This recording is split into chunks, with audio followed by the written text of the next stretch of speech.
Pemirsa, kekalahan 2 kali berturut-turut di partai tandang menjadi perhatian serius Presiden Sumsel United yang juga Wakil Gubernur Sumatera Selatan Ci Ujang. Oleh karenanya, Ci Ujang akan melihat laga pekan kelima yang akan dilakoni Sumsel United pada hari Minggu mendatang di kandangnya Stadion GSI menghadapi Persekat Tegal.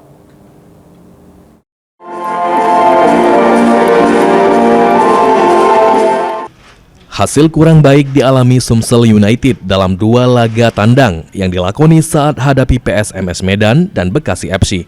Beberapa waktu lalu menjadi perhatian Presiden Sumsel United sekaligus Wagub Sumatera Selatan Ci Ujang.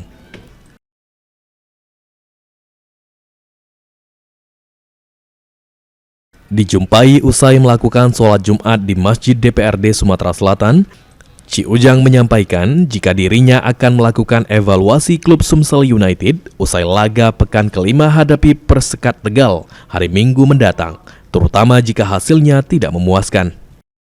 Itu kalau memang kinerja ataupun pemainnya masih agak menurun ya kita evaluasi, tapi kalau dia kerjanya bagus, kerja keras dan dia bisa berkompetisi dengan loyal dan bisa memenangkan kompetisi itu. Tapi kalau dia itu kita evaluasi. Ya. Saat ini dalam peringkat sementara Grup Barat Liga 2, Sumsel United berada di peringkat kelima dengan raihan poin 6 dari 4 pertandingan hasil 2 kali menang dan 2 kali kalah. Tim Liputan PAL TV.